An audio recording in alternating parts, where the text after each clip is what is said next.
Jealousy कोई negative emotion नहीं है। क्या हुआ? ये बात सुनकर आपको शॉक लगा? धूम तना ना ना ना ना ना ना हो गया आपके जीवन में, आपके पैरों के तले से ज़मीन खिसक गई। पर यही सत्य है, जेलसी कोई भी नेगेटिव इमोशन नहीं है। जेलसी तो बस आपको इतना बताना चाहती है कि सामने वाले ने कुछ ऐसा अचीव कर लिया है जो आप भी अचीव करना चाहते हो पर अभी तक अचीव नहीं कर पाए हो, इसीलिए जेलस फील कर रहे हो। जेलसी का मतलब ये नहीं है कि अब आप एकदम कमोली का बनोगे और सामने वाले का जीवन बर्बाद करोगे। कम ऑन, सीरियल देखना थोड़ा कम करो। नमस्कार, कैसे आप सब? आई होप सब अच्छा चल रहा हो और कहीं भी कुछ गड़बड़ी हो तो समय के साथ वो सही हो जाए। It's me Arushi. तो first thing first, what is the root cause of jealousy? देखिए, मेरी इस बात को बहुत ज़्यादा ध्यान से सुनिए। अगर हम किसी को देख के जेलस फील हो रहे हैं तो इसका बस सीधा साधा इतना सा मतलब है कि सामने वाले ने कुछ ऐसा अचीव कर लिया है जो आप भी अचीव करना चाहते हो पर अभी तक अचीव नहीं कर पाए हो। फॉर इंस्टेंस, अभी कुछ महीनों पहले या पिछले साल मेरे बहुत सारे कॉलेज के दोस्तों की शादी हुई और ये देख के मुझे 0.00001% भी जेलस फील नहीं हुआ। क्यों? क्योंकि अभी मेरा वो गोल नहीं है, अभी मैं वो अचीव ही नहीं करना चाहती। बट अगर कहीं मैं ये सुन लूँ ना कि सामने वाला बहुत पैसा कमा रहा है, मतलब छक पैसा कमा रहा है, छक, वो देख के मुझे जेलस फील होता है। क्यों? क्योंकि मेरा भी गोल वही है, मैं भी वही अचीव करना चाहती हूँ पर अभी तक अचीव नहीं कर पाई हूँ, इसीलिए मुझे जेलसी फील होती है। तो जेलसी तो एक अच्छा इमोशन हुआ ना, वो मुझे बता रहा है मैं क्या अचीव करना चाहती हूँ, क्या नहीं, मेरे क्या गोल्स हैं और क्या नहीं। आप में से कुछ लोग होते हैं ना जिन्हें ऐसा लगता है कि I am so lost in my life, मुझे नहीं पता मैं क्या अचीव करना चाहती हूँ। बैठो और नोटिस करो आप किस चीज़ को देख के जेलस फील हो रहे हो, किसकी लाइफ को देख के आपको जेलसी फील हो रही है। आपका वही गोल है, आप वही अचीव करना चाहते हो। तो जेलसी के अराउंड जो हमने इतनी नेगेटिविटी बना रखी है उसे एक बार हटा कर देखो, तब आपको रियलाइज़ होगा कि जेलसी बस एक इमोशन है, बस एक फीलिंग है जो समय के साथ चली जाती है और उसका बस यही काम है कि वो आपको बता रहा है आपके क्या गोल्स हैं, आपको क्या अचीव करना है और आप क्या अचीव नहीं कर पा रहे हो। ठीक है, इसीलिए आप जेलस हो। जेलस होने का मतलब ये नहीं कि आप एकदम कमोली का हो और आप सामने वाले की ज़िंदगी बर्बाद करोगे। नहीं, सीरियल देखना थोड़ा कम करो और तब आपको रियलाइज़ होगा जेलसी बस एक इमोशन है, बस एक फीलिंग है और वो इतनी भी बुरी नहीं है। Point number 2, how to actually deal with jealousy. Jealous feel करने में और जेलस रहने में बहुत ज़्यादा फ़र्क होता है। आपको बस जेलसी फील हो रही है, आप जेलस नहीं हो, वो बस एक फीलिंग है, बस इमोशन है। जेलस होने का मतलब ये थोड़ी है कि आप एकदम कमोली का बन गए हो या उस जेलसी को पकड़ के बैठे हो या उसी जेलसी में अपना जीवन बिता रहे हो। वो एक इमोशन है और अभी कुछ टाइम के लिए आप पे हावी है। जैसे ही वो इमोशन धीरे धीरे जाएगा आप रैशनली सोच पाओगे और आपको रियलाइज़ होगा आपने कितना ओवर थिंक करा। आप जेलस हो सकते हो कुछ मिनट के लिए, कुछ घंटों के लिए, कुछ दिन के लिए। देखिए, कुछ दिन के लिए जेलस होना थोड़ा ज़्यादा है पर चलिए ठीक है, आपको बेनिफिट ऑफ डाउट दे देते हैं, पर ये कुछ समय की बात है, उसके बाद ये चला जाएगा। ठीक वैसे ही जैसे आपके घर में लड़ाई होती है तो फिर हम कैसे सोचते हैं ना कि यार हमारे पेरेंट्स कितने गंदे हैं, हे भगवान आपने मुझे कैसा जीवन दिया, मुझसे कोई प्यार नहीं करता, और 1-2 दिन बाद आपको लगता है कि आप कितना ओवर थिंक कर रहे थे। ऐसा क्यों होता है? क्योंकि जब हम किसी इमोशन को फील करते हैं तो वो इमोशंस हमारे रैशनल थिंकिंग पे हावी हो जाते हैं, हम ठीक से सोच नहीं पाते, हमें लगता है यही इमोशन है जो है। तो जो अभी आपको जेलसी फील हो रही है और आपको ऐसा लग रहा है कि यही इमोशन है जो है और मैं तो इतनी गंदी हूँ और सामने वाले का जीवन तो इतना अच्छा है, कि बट कुछ घंटों की बात है। जैसे ही ये इमोशन जाएगा आपको रियलाइज़ होगा कि आप कितना ओवर थिंक कर रहे थे। किसी भी इमोशन को फील करने में और उस इमोशंस के साथ रहने में बहुत ज़्यादा फ़र्क होता है। आप बस फील कर रहे हो, बस फील, कुछ मिनट के लिए, कुछ घंटों के लिए चली जाएगी। जेलसी को बस पकड़ के नहीं बैठना है। जेलस फील हुआ, हमेशा ये सोचो कि ये जेलसी आपको क्या बताना चाहती है, या आपको ये बताना चाहती है कि आप क्या अचीव करना चाहते हो और आप अभी तक अचीव नहीं कर पाए हो। जब आप ये बात समझ जाओ तो उस जेलसी को tata bye bye good night बोलो। बस आपको ये करना है कि जब आप बहुत स्ट्रांगली किसी भी इमोशन को फील करो तब आपको ना ही तो कोई डिसीजन लेना है, ना ही किसी को कुछ कहना है। क्योंकि जब हम स्ट्रॉन्ग इमोशंस को फील कर रहे होते हैं तो हम अपने रैशनली सोचने समझने की क्षमता को खो देते हैं। उस इमोशंस में बह के हम कोई ऐसे डिसीजंस ले लेते हैं या किसी को कुछ ऐसा बोल देते हैं जो हमें रिग्रेट होता है। तो जैसे ही जेलसी फील हो, डरना नहीं है, घबराना नहीं है, कांपना नहीं है, अपने आप को काम करना है, लंबी गहरी सांस लेनी है, खुद को समझाना है कि ये जेलसी क्यों आई है और फिर उस जेलसी को जाने देना है। इस जेलसी के दौरान ना ही किसी से कुछ बात करनी है, ना ही किसी को कुछ उल्टा पुल्टा बोलना है और ना ही कोई स्ट्रॉन्ग डिसीजन लेना है। क्यों? क्योंकि अभी आपके जेलसी का इमोशन आपके रैशनल थिंकिंग पे भारी है। जैसे ही ये इमोशन जाएगा तब आप रैशनली सोच पाओगे, तब औरों से बात करो और कमौली को नहीं बनना है, ठीक है। और इस माइंडसेट में नहीं जाना है कि अगर सामने वाले ने अचीव कर लिया है, उसे ये सब कुछ मिल गया है तो आपको नहीं मिलेगा। क्यों नहीं मिलेगा? ऐसा किसी ग्रंथ में लिखा है, हमारे पुराणों में लिखा है, हमारे वेदास में लिखा है कि अगर एक इंसान सुंदर है तो दूसरा इंसान सुंदर नहीं हो सकता। अगर एक इंसान के पास पैसा आ गया तो किसी और के पास पैसा नहीं आएगा। नहीं, ऐसा कहीं नहीं लिखा। अगर आप सुंदर हो तो मैं भी सुंदर हूँ और इस दुनिया में हर कोई सुंदर है। अगर आपके पास पैसा है तो मेरे पास भी पैसा आएगा और सबके पास पैसा आएगा। लैग माइंडसेट में नहीं जाना है। ऐसा कहीं नहीं लिखा कि एक जगह पे बस एक ही सुंदर इंसान हो सकता है और बाकी सब बदसूरत है। और ऐसा भी कहीं नहीं लिखा कि एक जगह पे बस एक ही अमीर इंसान हो सकता है और बाकी सब गरीब है। प्लीज़, इस दुनिया में बहुत पैसा है, बहुत सुंदरता है, हम सबको मिलेगी। Now let's talk about your insecurities. आपकी इनसिक्योरिटीज़ आपकी अपनी खुद की पर्सनल है भी नहीं। आपके जो दिमाग में ये वॉइस है ना, जो बार बार आपको बोल रही है कि तू सुंदर नहीं है, तेरी नाक ऐसी, तेरे होंठ ऐसे, तेरा स्किन कलर ऐसा, तेरी बॉडी ऐसी, तू ऐसे दिखती, तू वैसे दिखती, ब्ला ब्ला ब्ला, ये वॉइस आपकी नहीं है। ये सब आपको सिखाया गया है। क्या कोई बालक इनसिक्योरिटीज़ के साथ पैदा होता है? नहीं, उसे ये सब सिखाया जाता है। और बचपन में जब आप छोटे होते हो तो आपके अंदर इतनी अक्ल नहीं होती कि क्या सही है क्या गलत। आपसे बड़े जो भी आपको बोलते हैं आप उसे सच मान लेते हो, अब चाहे वो सही हो या गलत। तो सबसे पहले तो ये जो वॉइस है ना आपके दिमाग में, जो आपको इतना बुरा भला बोलती है, आपको इतना कोसती है, आपको बताती है कि आप सुंदर नहीं और आपके बस की कुछ नहीं है, उस वॉइस को म्यूट करो और उसकी जगह अपनी वॉइस डालो कि आप सुंदर हो और आप भी सब कुछ अचीव कर सकते हो। ऐसा कुछ नहीं है। इनसिक्योरिटीज़ हमारी अपनी नहीं है। समाज, हमसे बड़े लोग, हमारा इन्वायरमेंट हमारे अंदर इनसिक्योरिटीज़ डालता है। कोई बच्चा जन्म से ये सोच के पैदा होता है कि यार मेरी नाक तो ऐसी है, मैं बिल्कुल भी सुंदर नहीं ना, लोग उन्हें सिखाते हैं। तो अपने अंदर ये जो इनसिक्योरिटी वाली वॉइस है उसे म्यूट करो। और दूसरा, इस दुनिया में सब कुछ न्यूट्रल है। कोई भी सुंदर नहीं है और कोई भी बदसूरत नहीं है, कोई भी अच्छा नहीं है और कोई भी बुरा नहीं है, कोई भी सही नहीं है और कोई भी गलत नहीं है। हर चीज़ को मतलब हम देते हैं, हमारा पर्सपेक्टिव, हमारी चाइल्डहुड अपब्रिंगिंग, हमारे लाइफ एक्सपीरियंस, हमारी समझ, हमारा प्यार सामने वाले को सुंदर या कम सुंदर बनाता है। वरना वो तो न्यूट्रल ही है। हो सकता है जो इंसान मुझे सुंदर लगे आपको सुंदर ना लगे, या वाइस वर्सा। क्यों? क्योंकि हमारी सुंदरता की डेफिनेशन अलग है।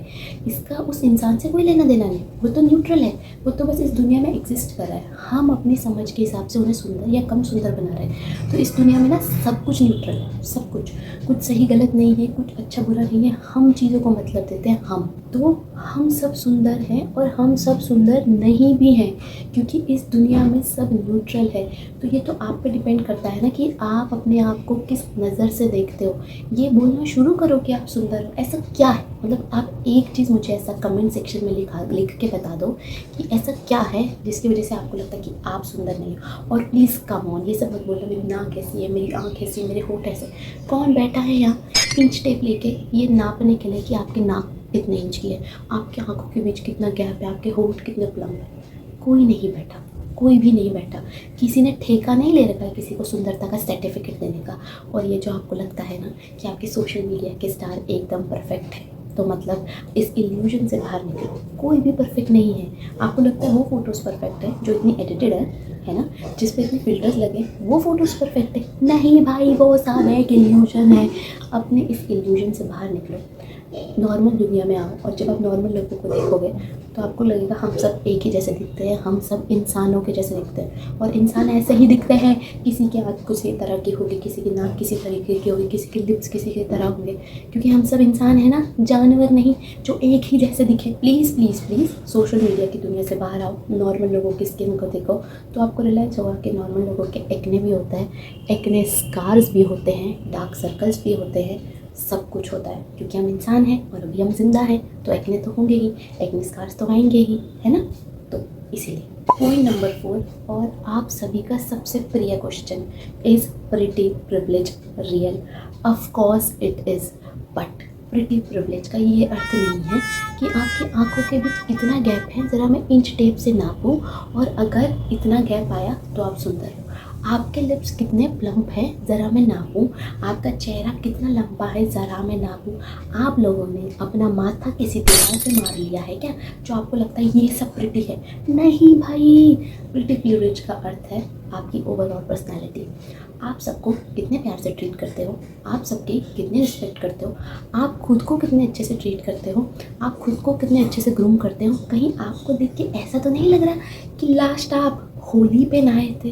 तो of course you are not pretty. सुंदर होने का, प्रिटी होने का, ब्यूटीफुल होने का या जो भी कोई और शब्द है, इससे कभी कोई मतलब ही नहीं था कि आपके फेस की क्या शेप है, आपकी आँखों की क्या शेप है, आपकी नाक की क्या शेप है, आपके कानों की क्या शेप है, आपका बालों का कौन सा टाइप है। इट्स ऑल अबाउट कि आप खुद को कितने अच्छे से ग्रूम करते हो, आपके अंदर कितनी नॉलेज है, आप अपने से बड़ों को कैसे ट्रीट करते हो, आप अपने से छोटों को कैसे ट्रीट करते हो। इन जनरल आपकी पर्सनैलिटी क्या है। कभी भी ऐसा नहीं होगा कि कोई बहुत ही सुंदर हुस्न परी जाने जहाँ सबसे हंसी सबसे जवान लड़की है और जब वो अपना मुंह खोलती है उसे बस गाली देना आता है, उसे किसी से बात करने की तमीज़ नहीं है। Of course then she is not pretty ना। कोई भी उसके साथ नहीं रहना चाहेगा। और ऐसा भी कभी नहीं होगा कि कोई लड़का एकदम ही मतलब अप्सरा है, एकदम इंद्रलोक से उतर के आया है और उसे किसी से बात करने की तमीज़ नहीं है, वो इतना एरोगेंट है, इतना एटीट्यूड दिखाता है, तो क्या वो प्रिटी है, क्या वो हैंडसम है? नहीं, कोई भी उससे बात नहीं करेगा। और सबसे इम्पॉर्टेंट इसमें है कि आप सबको कितने प्यार से ट्रीट करते हो।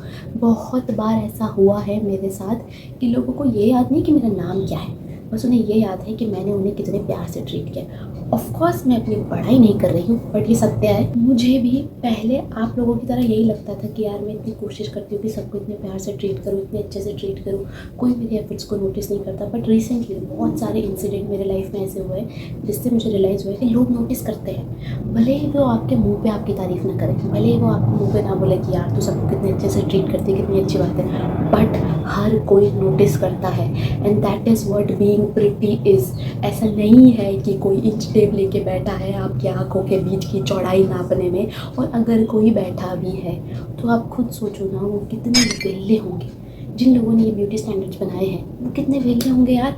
उनके जीवन में कुछ करने के लिए नहीं था तो उन्होंने सोचा कि मूंगफली छिलते हैं और सबको जज करते हैं कौन कितना सुंदर है। भाई पागल हो क्या, कुछ काम है या नहीं जीवन में? अब खुद सोचो ना, जिसने बैठ के सब इनसिक्योरिटीज़ बनाई है, बैठ के ब्यूटी स्टैंडर्ड्स बनाए, उनके पास जीवन में करने के लिए कुछ था ही नहीं। इतने वेले थे वो कि उन्होंने सोचा कि चलो पहले ब्यूटी स्टैंडर्ड बनाते हैं, फिर लोगों को इनसिक्योर बनाएंगे और फिर उनका मजाक बनाएंगे।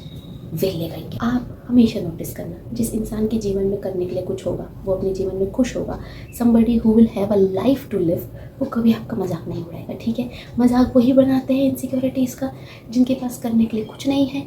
वो लोग बस धूप में बैठते हैं, मूंगफलियाँ छिलते हैं और सबका मजाक उड़ाते हैं। उनके पास और करने के लिए है ही क्या। Point number 5, try to find something positive about your insecurity. देखिए मेरे पास 4 हेड नहीं 5 हेड है और ऑब्वियसली लोग इसका मजाक उड़ाते थे।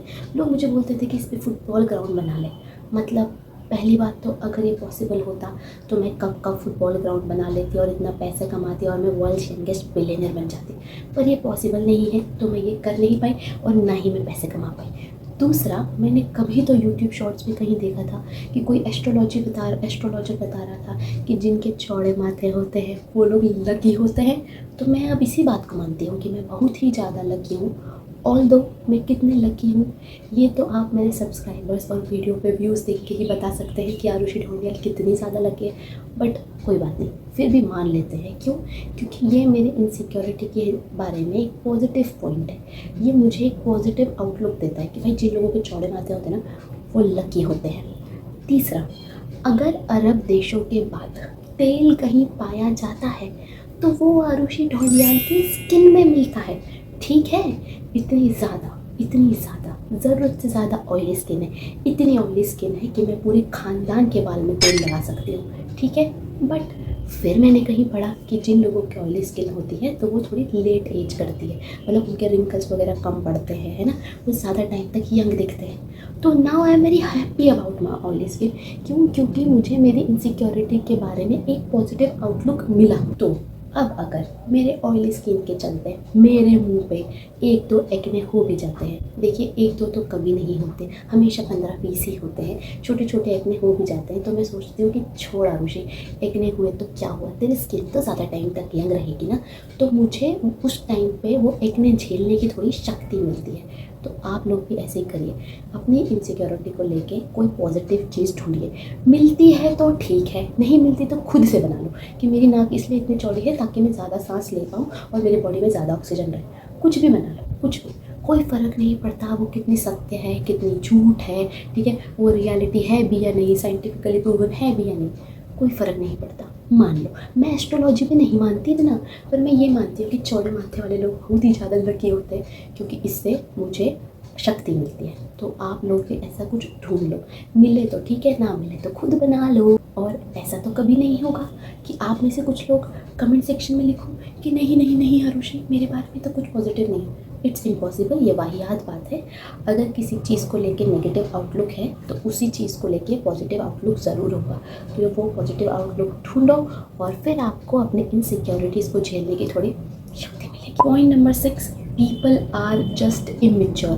देखिए ये बात एक्सेप्ट करने में मुझे बहुत ही ज़्यादा शर्मिंदगी महसूस हो रही है, पर मुझे ये बात एक्सेप्ट तो करनी ही पड़ेगी। जब मैं छोटी थी, अपने स्कूल में थी, तो मेरी एक फ्रेंड थी जो बहुत स्किनी थी और सबकी तरह मैं भी उसका मजाक उड़ाती थी। मुझे ऐसा लगता था कि पतले लोगों को बुरा नहीं लगता, बट मुझे ये रियलाइज़ ही नहीं हुआ कभी कि मेरी ये बात बोलने से उसे कितना ज़्यादा हर्ट होगा। क्यों? क्योंकि मैं गधी थी, मेरे अंदर मैच्योरिटी नहीं थी, मेरे अंदर अक्ल नहीं थी। मैं अपने इस बात को जस्टिफाई नहीं कर रही हूँ, मैंने उसके साथ जो किया वो बहुत ज़्यादा गलत है, मुझे नहीं करना चाहिए था, मेरी बदतमीज़ी थी ये, बट मेरे अंदर अक्ल नहीं थी, मैं गधी थी। इसका उससे कोई लेना देना नहीं है। मैंने जो भी किया उसके लिए आई am very ashamed, I am very sorry and I swear मैंने अपनी गलती को कभी रिपीट नहीं किया, पर गधी थी ना मैं, मेरे अंदर अक्ल नहीं थी, गंवार थी मैं। तो वो लोग जो अभी आपकी इनसिक्योरिटी का मजाक उड़ा रहे हैं, गधे हैं वो, गंवार है वो, बेवकूफ़ है वो, उनके अंदर अक्ल नहीं है, इसका आपसे कोई लेना देना नहीं है। अब अगर किसी के अंदर दिमाग की या अक्ल की कमी हो गई है तो ना ही आप उनको अक्ल और दिमाग गिफ्ट कर सकते हो और ना ही आप भगवान जी हो जो ऐसे बोल सकते हो हे वत्स तेरे अंदर अक्ल की कमी है, मैं तुझे थोड़ी अक्ल देता हूँ। आप ऐसा नहीं कर सकते, तो इसका आपसे कोई लेना देना नहीं है। It has nothing to do with you. सामने वाला गधा है, गंवार है, बेवकूफ़ है, उसके अंदर अक्ल नहीं है, इसका आपसे क्या मतलब? आप तो सुंदर ही हो ना, इसका आपसे कोई लेना देना नहीं है। सामने वाले की अक्ल की कमी है एंड आई होप हम भगवान जी से प्रेयर करेंगे कि उनके अंदर अक्ल आए। Point number 7, just like jealousy insecurity is also just an emotion. Insecure feel करने में कोई दिक्कत नहीं, इनसिक्योर रहने में दिक्कत है। कभी कभी तो हर कोई इनसिक्योर फील करता है, it's very normal, it's very natural, हम सब ह्यूमन हैं। दिक्कत क्या है ना, जब आप उस इनसिक्योरिटी को पकड़ के बैठ जाओगे और खुद को कोसना शुरू कर दोगे, खुद को बुरी भली बातें बोलना शुरू कर दोगे, खुद के लुक्स को लेकर खुद को टारगेट करना शुरू कर दोगे, खुद को ये सब बोलना शुरू कर दोगे, तू तो बदसूरत है, तू तो ये है, तेरे बस का कुछ नहीं, ब्ला ब्ला ब्ला। ये दिक्कत है। इनसिक्योर तो हर कोई फील करता है, फीलिंग है, इमोशन है, चली जाएगी। और ऑब्वियसली जब आप इस फीलिंग को, इस इमोशन को फील करोगे तो आपको लगेगा यही इमोशन है जो है, इसके आगे तो कुछ दुनिया ही नहीं है। बट उसी टाइम पर आपको अपना साथ देना है, खुद को सपोर्ट करना है और खुद को प्यार से समझाना है कि यार ये एक इमोशन है, चला जाएगा, ठीक है। और देखो भाई, जब जीवन में सब कुछ सही चल रहा होता है तब किसी को भी किसी की सपोर्ट की ज़रूरत नहीं होती है। सपोर्ट की ज़रूरत हमें तभी पड़ती है जब हमारे जीवन में कोई टफ सिचुएशन आती है, तभी तो हमें रहता है ना कि भाई हमारे फ्रेंड्स और फैमिली हमें सपोर्ट करें। तो ये आपके जीवन की टफ सिचुएशन है, अभी आपको खुद को सपोर्ट करना है। अभी आप अपना साथ नहीं दोगे तो फिर क्या फ़ायदा आपकी मैच्योरिटी का, क्या फ़ायदा आपका इतना बड़े होके। साथ तो तभी देना होता है जब टफ सिचुएशन है, जब सही चल रहा होता है तब तो सब सही चल रहा है, तब किसको किसकी ज़रूरत है। अभी आपको अपनी ज़रूरत है। जैसे ही इनसिक्योरिटी फील हो तो सोचो कि भाई ये एक इनसिक्योरिटी है, चली जाएगी, और हम सब ह्यूमन हैं और हम सब अलग अलग दिखते हैं। और ऐसा हो ही नहीं सकता कि आपकी बॉडी में कोई फीचर सुंदर हो ही ना, आप पागल हो क्या? किसी के बाल सुंदर होते हैं, किसी की आँख सुंदर होती है, किसी के नाक सुंदर होता है, किसी के लिप सुंदर होते हैं, किसी का दिल सुंदर होता है, किसी के पैर सुंदर होते हैं, किसी के हाथ सुंदर होता है। हर कोई सुंदर होता है, हर कोई। इट्स जस्ट कि आप सोशल मीडिया देख देख के इतने पगलैट हो गए हो कि आपको ऐसा लगता है कि सच में कोई स्किन ऐसी होती है जिसमें मतलब एक पोर नहीं, एक एक्ने नहीं, डार्क सर्कल नहीं, रिंकल नहीं। कुछ ऐसा क्या गए हो। अभी कुछ दिन पहले मेरे को इतना खतरनाक एक्ने का ब्रेकआउट हो गया था ना, मतलब मैं गिन भी नहीं सकती थी, इतने सारे एक्ने हो गए थे इसके नीचे, ठीक है। उसके बाद एक्ने मार्क्स होते ऐसे लाल लाल लाल लाल, और ऑब्वियसली उस टाइम पे मुझे इनसिक्योर फील हो रहा था। ऑब्वियसली उस टाइम पे मुझे ऐसा लग रहा था कि मैं तो सुंदर नहीं हूँ, मेरे जीवन में ये क्या ही हो गया। बट कुछ दिनों बाद जब वो ठीक हो गया तो मुझे रियलाइज़ हुआ है इतना ओवर थिंक करने की क्या ज़रूरत थी, एक्ने ही तो है। और दूसरा मुझे ये भी चीज़ रियलाइज़ हुई and I felt very grateful कि बहुत अच्छी बात है कि मेरे जीवन की सबसे बड़ी दुविधा उस टाइम पे ये थी कि मेरे इतने सारे एक्ने हैं, और ये नहीं थी कि मेरे पास रोटी कपड़ा और मकान नहीं है। तो मैं आपकी फीलिंग्स को इनवैलिडेट नहीं कर रही हूँ, बट जब आपको लगे कि इनसिक्योरिटी बहुत ही ज़्यादा मुश्किल हो रही है हैंडल करना, तब आप ये सोचिए कि आप कितने ग्रेटफुल हो कि आपके जीवन की सबसे बड़ी मुश्किल है आपकी इनसिक्योरिटी, ना कि ये कि आज आप कैसे खाओगे, आप कहाँ रहोगे, रोड पे सोओगे या किसी कोई शेल्टर मिलेगी या नहीं, क्या खाओगे क्या पियोगे। तो लकी है हम सब। Point number 8 and I am very very serious about this point, plastic surgery should be ban for people who are under 21। आप हर बात पे इतना ऑफेंस क्या ले लेते हो, क्या जा रहे हो कमेंट सेक्शन में ये लिखने कि आप होते कौन हो हमारे बताने वाले, माई बॉडी माई चॉइस। रुक जाओ, थम जाओ, ठीक है। जब आप 21 साल के या उससे छोटे होते हो उस समय हर कोई अपनी बॉडी को लेकर, अपने लुक्स को लेकर इनसिक्योर होता है। क्यों? पहले तो आपको टीनेज ने हिट किया है, ठीक है, तो आपकी बॉडी में ऑलरेडी बहुत ज़्यादा चेंजेस हो रहे हैं जो आप समझ नहीं पा रहे हो, है ना। कभी आप वेट गेन कर रहे हो, कभी आप वेट बहुत ज़्यादा लूज़ कर रहे हो, इतने सारे एक्ने हो रहे हैं, इतने ज़्यादा हार्मोनल प्रॉब्लम्स हो रही है, बीच में मेंस्ट्रुअल साइकिल भी आ रही है, बीच में पढ़ाई भी है, बीच में दोस्ती भी है, बीच में प्यार भी चल रहा है, तो कुछ समझ नहीं आता। दूसरा, आप लोगों के टाइम पे ना सोशल मीडिया कुछ ज़्यादा ही एक्टिव है और कुछ ज़्यादा ही फेक है, और अभी आप लोग बहुत छोटे हो, आप लोग ये नहीं समझ पाते कि सामने वाले ने कितना मेकअप किया है, उनकी फ़ोटोज़ कितने ज़्यादा एडिटेड हैं, उस फोटोज़ में कितने ज़्यादा फिल्टर्स लगे हैं, वो फ़ोटो कितनी प्रोफेशनली शूट की गई है, तो कितना लाइटिंग का असर है, या सामने वाले ने क्या पता कोई ब्यूटी की कॉस्मेटिक सर्जरी भी कराई हो। आप लोगों को कुछ समझ नहीं आता। इस एज में आप लोगों को एक ही बात समझ में आती है कि सामने वाला बहुत ज़्यादा सुंदर है और आप बहुत ही ज़्यादा बदसूरत हो तो आपको प्लास्टिक सर्जरी करा लीजिए। नहीं, इट्स जस्ट अभी आप बहुत ज़्यादा छोटे हो और आप रियलिटी से बहुत ज़्यादा दूर हो। जिस इल्यूजन को आप देख रहे हो आप उसे सत्य मान रहे हो, पर जैसे जैसे आप बड़े होंगे ना वैसे वैसे आप अपने लुक्स को एक्सेप्ट करने लगते हो, क्योंकि आपको रियलिटी पता चलती है कि भाई सामने वाला तो फेक है, सामने वाले की फ़ोटो ही फेक है, वो फ़ोटो ही इतनी एडिटेड है, ऐसा तो कभी हो ही नहीं सकता, ये सत्य ही नहीं है, ये ह्यूमनली पॉसिबल नहीं, मतलब ऐसा कभी नहीं होगा कि कोई लड़की फ़ोटो में पोस्ट कर रही है और उसकी बेली पे बिल्कुल भी फैट नहीं है। लड़कियों का बेली फैट होता है क्योंकि जो आपके रिप्रोडक्टिव ऑर्गन्स होते हैं, जो इंटरनल ऑर्गन्स होते हैं, उसे प्रोटेक्ट करने के लिए थोड़ा फैट होता ही है। अगर फैट नहीं होगा, आप फैट हो गए तो आपकी सारी अंतड़ियाँ बाहर आ जाएंगी, ठीक है। तो जैसे जैसे आप बड़े होते हो आपको बहुत सारी चीज़ें पता चलती है, आपको ये भी पता चलता है क्या फेक है क्या नहीं, क्या पॉसिबल है क्या नहीं, और फिर आप अपने लुक्स को एक्सेप्ट करते हो। तो आपको लगता है जो 2 साल पहले मैं सोच रही थी कि मुझे प्लास्टिक सर्जरी करा लेनी चाहिए वो तो बेवकूफ़ी थी, मैं तो सुंदर ही हूँ, मैं तो ठीक ही हूँ, कोई ज़रूरत नहीं है मुझे प्लास्टिक सर्जरी की। इसीलिए 21 साल के बच्चों के लिए प्लास्टिक सर्जरी बैन होनी चाहिए, बैन बैन बैन एकदम बैन। बट हाँ, अगर आप और बड़े होते हो और आपको लगता है फिर तो आपकी चॉइस है, फिर हम होते कौन है आपके मैटर में बोलने वाले। बट उससे पहले नहीं कराना, उससे पहले हर कोई अपने लुक्स को लेके इनसिक्योर होता है। कैटरीना कैफ ने भी एक इंटरव्यू में ऐसा बोला है, जब वो छोटी थी स्कूल में थी तो उन्हें इतना भाव नहीं मिलता था और उन्हें लगता था कि वो सुंदर नहीं है। मतलब कैटरीना कैफ को ये फील हो सकता है तो आपको तो हो ही सकता है। तो जब तक आप 21, 22, 23 के नहीं हो जाते प्लास्टिक सर्जरी के बारे में सोचना भी नहीं। आई प्रॉमिस, जो भी आपको ऐसा लग रहा है ना कि लुक्स ही है जो कुछ है और सब कुछ इन्हीं से चलता है, ट्रस्ट में 1-2 साल बाद आपको लगेगा कि मैं आरुषि कितनी समझदार थी, कितनी अच्छी बातें बता रही थी आपको, और आपको तो बस अपने लुक्स की ही पड़ी थी। और लास्टली, जब तक कोई आपकी एक्सपर्ट एडवाइस ना पूछे तब तक किसी को एक्सपर्ट एडवाइस नहीं देनी। किसी ने पूछा आपसे कि उनके कितने एक्ने हैं, कि किसी ने आपसे ये आके पूछा कि क्या मेरा वेट बढ़ गया है, क्या मैंने वेट लूज़ कर लिया है, क्या मेरे ज़्यादा एक्ने हो गए, क्या मेरे ज़्यादा हेयर फॉल हो गया, किसी ने पूछा आपसे? नहीं, सामने वाले को सब पता है, आपको बताने की ज़रूरत नहीं है। एंड आई नो कभी कभी ना केयर से भी ये बात पूछते हो। अभी मेरे साथ भी ऐसे हुआ था, मेरी कज़न आई थी, वो अपने लेट टीन्स में, और उसके यहाँ पे फोरहेड पे बहुत छोटे छोटे एक्ने हो गए थे। तो मेरे मुंह से निकलने ही वाला था कि यार तेरे तो इतने एक्ने हो गए, तू ये कर ले, इस डर्मेट को दिखा ले। बट मैंने अपना मुँह बंद रखा। क्यों? क्योंकि उसने अभी मुझसे नहीं पूछा कि दीदी मेरे इतने एक्ने हो गई है, मैं क्या करूँ। तो मेरा अभी बोलना नहीं बनता। मैं भी, मेरे यहाँ गले गले तक बात आ गई थी, फिर मैंने अपना मुँह बंद करा कि अभी आपकी एक्सपर्ट एडवाइस नहीं पूछी आरुषि ने, तो अभी आप मत बताइए। और अभी वो मुझसे मिली थी और अभी उसने मुझसे पूछा कि दीदी इतने एक्ने हो गए, मैं क्या करूँ। फिर मैंने उसको सब कुछ बताया कि ये कर, तो आप भी अपना मुंह बंद रखो। सबको पता है कि उन्होंने वेट गेन कर लिया है, वेट लॉस कर लिया है। कोई भी आपके एक्सपर्ट एडवाइस नहीं मांग रहा है और आपको नहीं देना है, ठीक है, चुप रहो। एक बात और, लास्टली, इनसिक्योर फील करना, जेलस फील करने में कोई दिक्कत नहीं, सब फील करते हैं, हम सब मनुष्य हैं, बट ये एक फीलिंग है, चले जाएगी। आपको इस फीलिंग को पकड़ के नहीं बैठना है और इस फीलिंग के अराउंड अपना सारा जीवन नहीं घुमाना है। भाई जेलस फील कर रहे हो, ठीक है यार, ठीक है, हो जाता है कभी कभी, आप मूव ऑन कर जाओगे इस फीलिंग से। इनसिक्योर फील कर रहे हो, ठीक है यार, कोई बात नहीं, इनसिक्योरिटीज़ तो है, चली जाएगी यार। इसमें ये थोड़ी सोचना है कि मैं सुंदर नहीं हूँ, मेरा कुछ नहीं होगा, पागल हो यार आप। इसी के साथ हम इस वीडियो के समापन समारोह की तरफ पहुंच चुके हैं। अपना और अपने लव्ड वंस का ध्यान रखिए और वीडियो को लाइक, शेयर और सब्सक्राइब कीजिए। टाटा।